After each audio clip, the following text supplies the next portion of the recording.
Well, hi everyone. I'm John Ritlin with a retro review of the I Know What You Did Last Summer trilogy. Yes, they did three. They did one in 2006, not that anybody really would have known because it was released direct to video.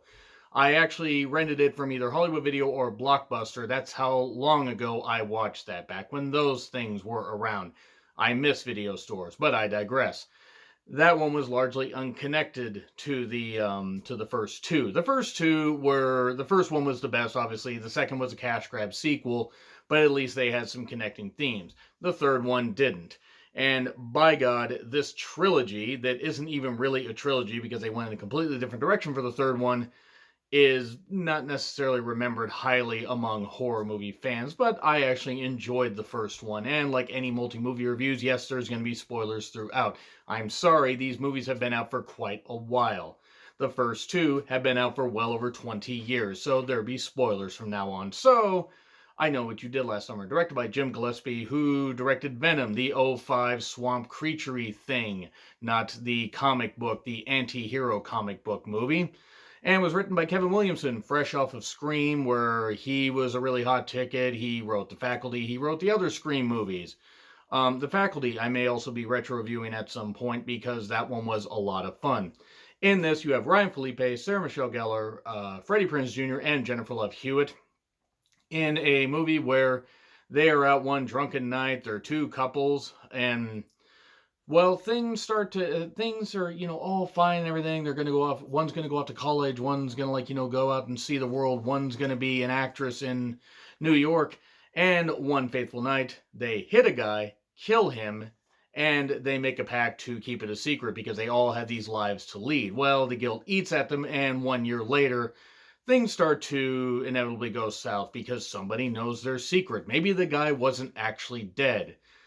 Honestly, this movie hasn't aged all that well, if we're being perfectly honest. It is a very cheap slasher movie. This thing was made on a budget of maybe $5 million. The first Scream was made on a budget of like 6 or 7 million, so I mean, or something like that. It wasn't made for all that much.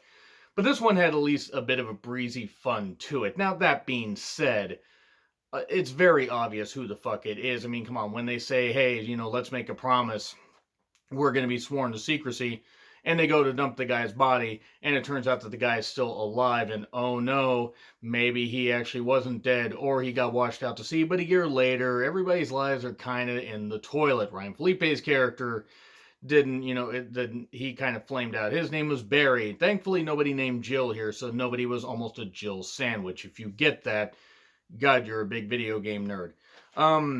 We then have Julie, who's Jennifer Love Hewitt's character. Jennifer Love Hewitt, by the way, who is an immortal, I'm convinced, because she hasn't really aged all that much. Still looks absolutely fantastic 20 plus years later. So, yeah, they start getting hints, the I Know What You Did Last Summer notes, and everybody. One guy, Barry, thinks it's a cruel joke. He attacks this one guy at this fishing shack.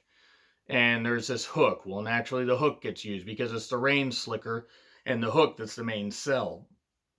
Based off the urban legend where, the man with the hook either tried to attack a couple, killed the boyfriend, or his hook was just hanging off the door and it got ripped off. Whatever you want to, whatever version you want to believe. So it's based off of that urban legend. They start getting stalked by a guy. They think it's a guy that ended up wanting to commit suicide because he lost his girlfriend in a horrible accident.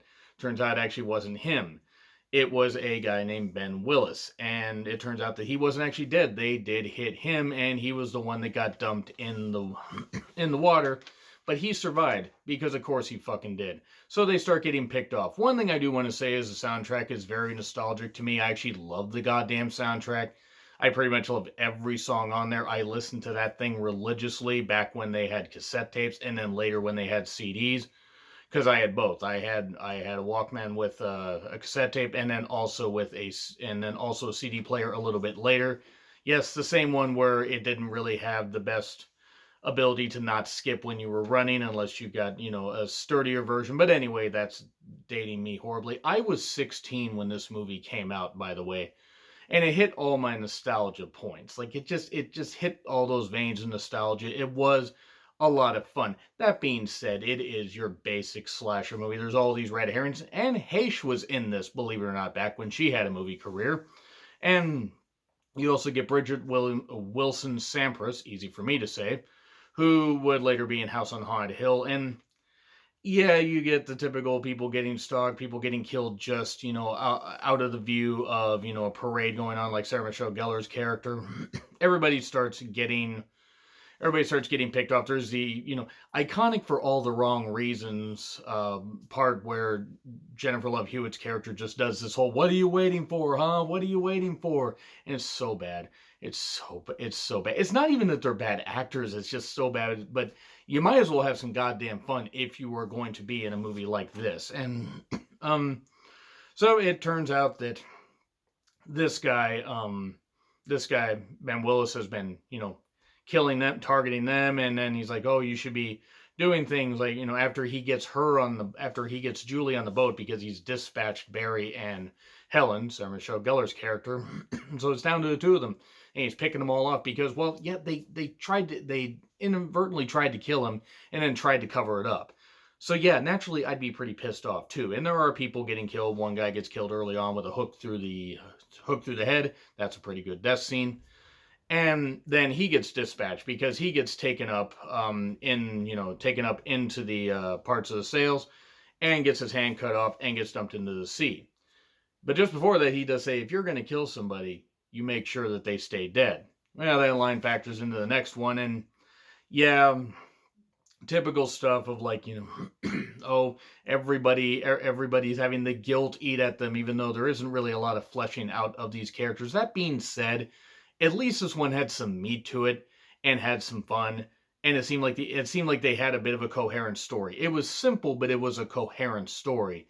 And then 1 year later, Jennifer Love Hewitt's character and Freddie Prinze Jr.'s character are talking, and she's like, "Oh, hey, we can all do this when I get home from college in a bit," and then she, sees this note. Oh no, this note that she got before, it's in the same format. It's a party flyer. But then suddenly, after this guy had been dumped out to sea and dumped out in the ocean, whatever, he has this message on there, I still know, written on the mirror and the steam on the mirror. And then he jumps through, and then that's a sequel hook right there. Sequel hook. Do you get it? It's a play on words.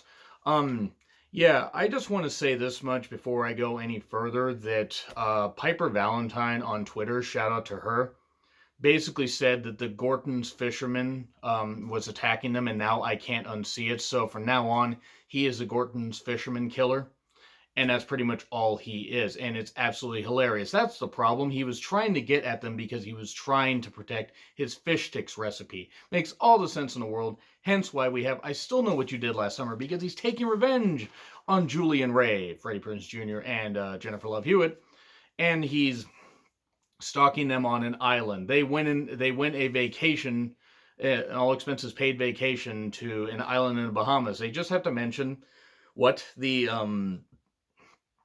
capital city of Brazil is. They say Rio. It's Brasilia, in case you guys don't know. Just for a little geography lesson right there. This also has Brandy, the R&B pop star and star of Moesha. Remember Moesha? You shouldn't. It was rubbish, even though she tried. And Mekhi Phifer. This is before he walked the 8 Mile. Also has Jennifer Esposito, who is also an immortal that drinks the blood of the innocent, I'm certain. She does not look any goddamn different here than she does now. I mean, anybody can age in 20 years, but seriously, she looked fan-fucking-tastic then, and she looks fan-fucking-tastic now. So, here's the whole deal of this movie. The killer is the killer from the first one stalking them. That's pretty much it. They try to throw out these red herrings, but this felt like a very slapped together sequel where they honestly did nothing but just, hey, we're going to have to rush out a sequel. Like, I can't imagine it was more than a year before this sequel came out. And it came out in November of 98. Shout out to I'm Valena on Twitter for telling me that. I actually forgot about that, even though I saw this in theaters. It was just very, very bizarre that they didn't release it in October around the slew of all the horror movies. But then again, you had Halloween H2O probably released around that time. So maybe that's the reason. Now, with this movie, they try the red herrings that they try to throw out. You got a guy that's, really attached to Julie's character, a guy named Will Benson. I wonder what that last name means. So, he goes on with them because Julie can't convince Ray, Freddie Prinze Jr. to go with her because they're kind of at odds, and I guess they couldn't afford to really pay him to be in a ton of the movie because he's in a bit of the movie. Maybe he had other commitments. Maybe they just didn't have anything for his character. Maybe they wanted to make him a bit more of an idiot. I don't goddamn know. But he's outside. He's out. He's like off on the island for the original movie, and then has to get there after like a hurricane's hitting, or at least a storm of some sort. Probably a tropical storm because the buildings are still standing. And Jennifer Esposito plays a bartender, a very hot bartender. She is fucking gorgeous. Did I mention that? And also, there's a killer on the loose. There's also a guy where he's doing voodoo stuff. Maybe he's the killer. Nope, he's not the killer. And he attacks one of the people with an oar. Why would he do that? Oh, wait. It turns out that after Ray gets there, Freddie Prinze Jr., everything gets revealed. That this guy, Will, is Ben's son. Will Ben's son. He even impersonates the radio DJ because it was him. This is apparently before caller ID existed at all, despite the fact that it was in Scream 2, Electric Boogaloo. So these girls being monumentally stupid, not realizing that they got it wrong, and winning this vacation, they got this, and it was all an elaborate plan to get them to this island to kill them. So here's a question. Why didn't they just kill them right there? Why did they go through all this trouble to do this all expenses paid vacation to just kill them there? Was it because they thought it would be remote and they thought maybe they could get off the island scot-free? I have no goddamn idea. Maybe there's no authorities out there. Maybe they were hoping that, mechanical parrots would help them. I don't know, and I don't think the director knew. And I don't think anybody else knew. By the way, the guy who directed this was the same one that directed the 1995 Judge Dredd movie. That should have been all the hint that you needed that this movie was shit. They do the exposition stuff where Jennifer Love Hewitt does her gigantic, what are you waiting for? All all this stuff and everything, and it's fucking shit. It's so fucking shit. There's some deaths and stuff like that, and the guy and the father and son meet. And, they reunite, and the son gets hooked by the father. Like, literally, he gets hooked because Freddie Prinze Jr. smartly elbows him, gets out of the way, hook. And then he gets shot. The father gets shot. So he's dead, sinks in the mud. Despite the fact of all that happening, they hooked it for a third one. Hook pun. Again, get it. Again, Gorton's fisherman, he is upset.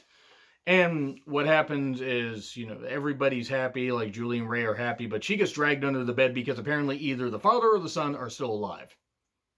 Okay, cool, we're going to make a third one. And we wait 8 years. 8 motherfucking years for a sequel. This is how they did the sequel. By the way, it's directed by the same guy that directed Stomp the Yard. Yes, the guy that directed Stomp the Yard, The Losers, and Slender Man. The instant I saw it was from the director of Slender Man. It all made sense where he got the inspiration for how horrible that movie looked and how horrible that movie was. Now, I'm not saying that he did all the camera work and he did all this stuff. He's just a director, and they may have given him a shoebox budget. A box full of, $1 bills to make the movie. I'm actually willing to bet that's what this movie is funded with because it was horrible camcorder stuff, music video-like, and it might have made sense if he had done music videos. And look, you can only do what you can with a limited budget. But instead of being in North Carolina, like the first two were, well, at least first one and then part of the second one, except on a tropical island, this one's set in Colorado. Apparently, Gorton's fisherman just decided to, just move into the mountains. I don't fucking know what the hell he tried to do. The whole point of this is there are friends that play a 4th of July prank where it's like the fisherman supposed to be attacking them. And then their friend's supposed to be on a building, skateboard off, and land on some mattresses. The problem is the mattresses get moved, and this guy gets impaled, but they can't tell anybody. So they get rid of this hook. They get rid of all this stuff. They swear this pact of secrecy.